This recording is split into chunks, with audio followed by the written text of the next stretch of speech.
Apa khabar semua? Anda perasan tak orang risau yang AI ni akan take over manusia satu hari nanti? Dia akan ambil pekerjaan manusia. So basically apa benda yang manusia boleh buat, dia pun akan boleh buat. So basically one day manusia akan jadi tak guna lagi lah. Jadi dalam video ni saya akan menceritakan 3 perkara yang manusia akan sentiasa lebih hebat berbanding AI.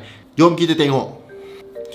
Baik, jadi yang pertama bagi saya yang paling penting adalah manusia ni dia accountable. Maksudnya dia akan mengambil tanggungjawab kalau apa-apa yang dia buat tu salah dan ada kesan yang buruk. Maksudnya segala keputusan yang dibuat, contohnya kalau keputusan bisnes, nak buang pekerja ke, nak ambil pekerja ke, kalau kata kita terus delegate dekat AI, suruh AI buat, apa-apa jadi pada performance company tu nanti, kita tak bolehlah nak marah AI tu sebab dia adalah mesin. Kita lah sebenarnya yang bertanggungjawab terhadap apa yang AI tu cadangkan kepada kita.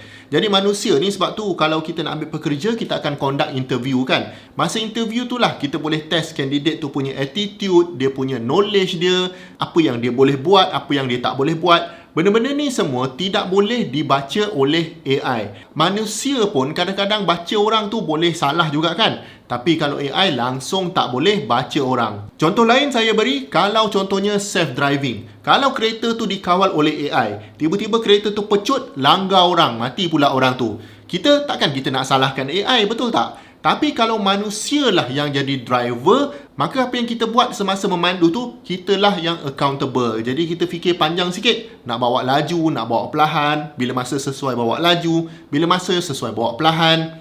Jadi sense of responsibility ni memang mungkin selamanya akan menjadi milik manusia. Takkan ada AI yang boleh buat benda ni. Baik, benda yang kedua yang manusia boleh buat better daripada AI, at least setakat ni, adalah deep moral judgement.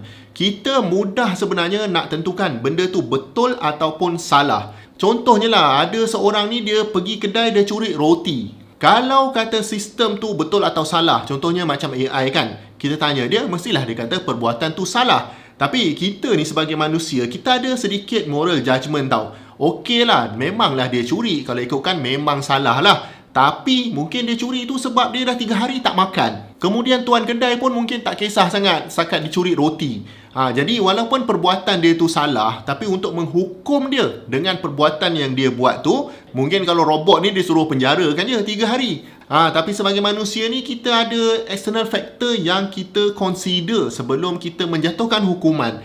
Jadi benda ni susah nak direplicate ke dalam mesin macam AI. Bukanlah bermaksud perbuatan mencuri itu betul, tapi ini salah satu contoh saja yang saya bagi. Lagi satu contoh, kalaulah kata kita nampak kereta tu huru-hara bawa dengan sangat laju dekat belakang, suluh-suluh lampu lah, kemudian horn sana, horn sini. Kalau kata AI punya judgement, memang kereta tu salah lah, mengganggu lalu lintas. Tapi kita sebagai manusia, entah isteri dia nak bersalin dekat dalam kereta tu, dia pun tengah panik. Jadi moral judgement dekat situ berbeza, dan manusia memang setakat ni lebih baik moral judgement dia berbanding mesin macam AI. Harap-harapnya berterusanlah macam ni. Janganlah nanti satu hari manusia pun dah tak mampu buat moral judgement, semua nak berharap kepada AI.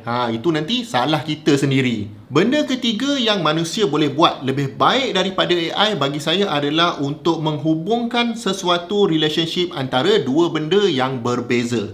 Ini juga boleh dikaitkan dengan creativity. Of course, AI ni dia ada maklumat, banyak sangat maklumat yang kepala manusia pun memang tak boleh nak fikir dan nak ingat maklumat tersebut. Tapi manusia ni yang bagus dia boleh proses maklumat tu dan dia boleh berkreativiti. Dia boleh linkkan dua maklumat tu untuk menghasilkan sesuatu benda yang baru. Dan ini akan berkaitan dengan pengalaman manusia tersebut. Contohnya sebuah kereta Datsun yang lama. Bila kita tengok kereta tu, kita rasa macam tak ada makna lah kereta ni, baik kita beli kereta lain.